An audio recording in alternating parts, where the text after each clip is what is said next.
దీంతోనే అయిపోలేదు. ఎడ్యుకేషన్ లో మీరు నాలెడ్జ్ హబ్ కు చిరునామాగా ఆంధ్రప్రదేశ్ తయారు చేయాలి. పిల్లల్లో ఆ పట్టుదల రావాలి. దానికోసం వర్కౌట్ చేయండి. మీరు భారతదేశ చరిత్రలో మీరు ఒక్కసారి ఆలోచిస్తే 34,000 కోట్ల రూపాయలు ఒక ప్రోగ్రాంకి ఇచ్చే ఏకైక కార్యక్రమం ఎన్టీఆర్ భరోసా. ఇచ్చేది కాదు, ఇచ్చింది. 24-25కి 34,000 కోట్ల రూపాయలు ఇచ్చాం.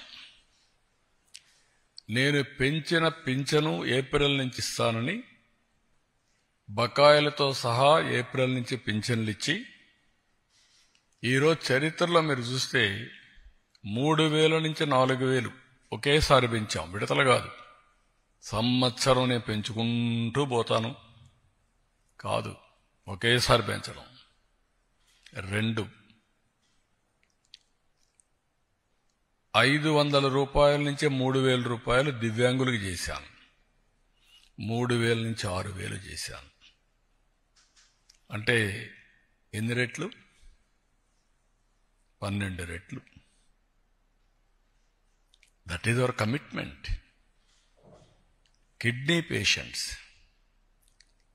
లేకపోతే కొంతమంది బాగా డిఫంక్ట్ అయిన వాళ్ళందరికీ 10,000 రూపాయలు నెలకు, సంవత్సరానికి 1,20,000 రూపాయలు. బెడ్కే పరిమితమైన వాళ్ళకి 15,000 అంటే 1,80,000 రూపాయలు ఆ ఫ్యామిలీకి ఇస్తున్నాం. ఇది నేను అడుగుతున్నా విజ్ఞులందరినీ. రాష్ట్రంలోని దేశంలో ఏ రాష్ట్రమైనా దరిదాపుల్లో ఉన్నారా? That is our commitment. There is no second thoughts. అందుకే ఒక సాటిస్ఫాక్షన్.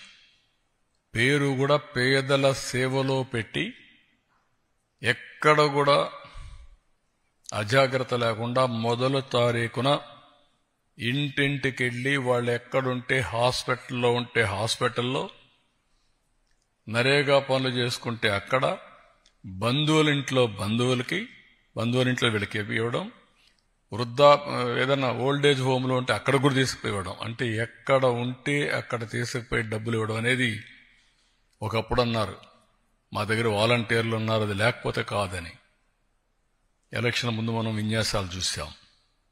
ఈరోజు సుజావుగా ఎక్కడ డిస్టర్బెన్స్ లేకుండా టెక్నాలజీ ఆడిటింగ్ చేసి మళ్ళా ఐవీఆర్ఎస్ పంపించి సాటిస్ఫాక్షన్ 85 నుంచి 90%. ఒకరిద్దరు డబ్బులు తీసుకున్న వైఎస్ఆర్ కాంగ్రెస్ పార్టీ ఓట్లో లేకుంటే ఇంకోటి ఉండొచ్చు, కానీ అట్మోస్ట్ సిన్సియర్గా వాళ్ళు హ్యాండ్ ఓవర్ చేసి వాళ్ళకి ఇచ్చిన డబ్బులు కూడా మర్యాదపూర్వకంగా దానికి కూడా తెప్పిస్తున్నాం. ఏదో డబ్బులు ఇస్తున్నామని వాళ్ళని తక్కువ చూడొద్దండి, గౌరవప్రదంగా ఇవ్వాలి అనేది కూడా చేసే పరిస్థితికి వచ్చాం. That is our commitment. ముందు రోజు ఇస్తున్నాం. సెలవు అయితే 1 డే ముందు. ఎప్పుడో జరిగాయండి ఇవన్నీ. That is our commitment. ఆ కమిట్మెంట్ నెరవేరుస్తున్నాం. మీరు చెప్పినట్టు ఒక ప్రోగ్రాంలో ఒక రోజు 10,000 కోట్లు, 67 లక్షల మంది పిల్లలకి. అయితే ఈ డబ్బులు కూడా మనం ఇచ్చేది ప్రజలు కూడా ఆలోచించుకోవాల్సిన అవసరం ఉంది. ఈ డబ్బులనేదో వచ్చింది కాబట్టి ఖర్చు పెట్టేద్దామని కాకుండా, నేను ఏదైతే మాట్లాడుతున్నానో మీరు శాశ్వతంగా పేదరికం నుంచి పైకి రావడమే కాకుండా ఆర్థిక పరిస్థితులు మెరుగుపరుచుకొని మీరు కూడా బెటర్ లివింగ్ స్టాండర్డ్స్కి రావాలి. దాన్ని కూడా గైడ్ చేస్తాం. వెల్ఫేర్ అనేది ఎంపవర్మెంట్కి దారితీయాలి. అంతేగాని వెల్ఫేర్ అనేది ఎప్పటికీ ఆధారపడే పరిస్థితి రాకూడదు. అలాంటి దానికోసం శ్రీకారం చుడతాం. Will work it out how to guide them.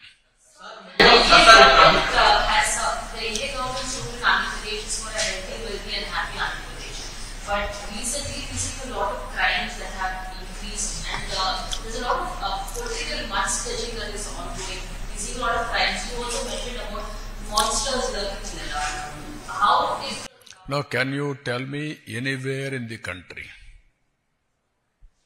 any political party is having this type of background? I'm asking straight question. In the country, బాబాయిని చంపి ఆనాటి ముఖ్యమంత్రి నేనే, నా చేతిలో కత్తి పెట్టే ధైర్యం వచ్చిందంటే నేరస్తులకి, కెన్ యూ ఇమాజిన్? దాన్ని నమ్మించడానికి సాక్షి, పేపరు, టీవీ పెట్టుకొని పదే నమ్మించి సానుభూతి సంపాదించడానికి కూడా చూశారు కదా మీరు. Are they fit in politics? ఏంటి మన తెనాలి? ఎవరు వాడు? Rowdy sheeter. ఎవరు వాడు? గంజాయి బ్యాచ్. మీరు వెళ్తారా? ఎన్ని గుండెలుండాలి మీకు? ప్రజలు మీకు సపోర్ట్ చేయాలన్నా. ఇంకొక పక్క నిన్న పొగాకు. ఏంటి నీ పని?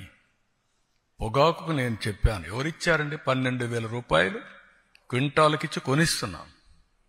మా దగ్గర ఎక్స్పర్టైజ్ లేదు, గోడౌన్స్ కూడా లేవు, రైతులు ఇబ్బందుల్లో ఉన్నారు. ఎంతైనా పర్వాలేదు, నష్టం వచ్చినా పర్వాలేదు, కొనాలను కొంటున్నాం. కొంటే మీ బాధ్యత ఏంటి? ఎప్పుడన్నా చేశారా మీరు? బాధ్యత లేకుండా పోయి ఒక 15,000 మందిని ఎసగిపోయి ఇక్కడ ఏం చేశారు?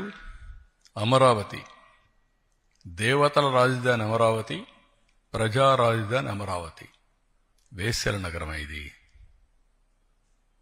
ఎంత కొవ్వెక్కుందండి మీకు? ఇంకా సమర్థించుకుంటారా మీరు? మీరు అడిగిన క్వశ్చన్ చెప్తాను, కెన్ యూ ఆన్సర్? ఇలాంటి వాళ్ళని మీరేం చేస్తున్నారు? మీడియా. మీ ఇంట్లో ఆడబిడ్డలు లేరా? మీకు తల్లి లేదా? కూతుర్లు లేరా? మీ భార్యలు లేరా? What are you talking? మనకు బ్లడ్ బాయిలింగ్ కాలేదా? ఇలాంటి వాళ్ళు నిన్న దాన్ని డైవర్ట్ చేయడానికి పోయి గొడవ చేస్తారా మీరు? ఈ ఇష్యూను డైవర్ట్ చేయాలా? దీనికి ఏం చేయాలి? ఒక చిన్న గీత ఉంటే ఇంకొక పెద్ద గీత గీయాలి. అంటే పోయి 15,000 మందిని పెట్టుకొని రౌడీజం చేస్తారా? అంటే మీ ఉద్దేశం ఏంటి? నేరస్తులు రాజకీయ ముసుగులో చేస్తున్నారు కాబట్టి మాట్లాడితే రాజకీయ నాయకులపైన యాక్షన్ ఎవరి మీద తీసుకోవాలి? రాష్ట్రానికి లా అండ్ ఆర్డర్ ఎవరు క్రియేట్ చేసినా బీ కేర్ఫుల్. హెచ్చరిస్తున్నా, నేనెప్పుడు భయపడలా. తీవ్రవాదులపైన పోరాడినప్పుడు కానీ, ముఠా నాయకులపైన పోరాడినప్పుడు కానీ, కమ్యూనల్ వైలెన్స్ని అణిచివేసినప్పుడు కానీ ఒకటే ధ్యేయం, public safety. Public safety, no compromise. ఈ విషయం గుర్తుపెట్టుకోవాల్సిందిగా ప్రతి ఒక్కరిని హెచ్చరిస్తున్నా, గట్టిగా కూడా చెప్తున్నా. ఎన్నోసార్లు చెప్పా, చేసి చూపిస్తా.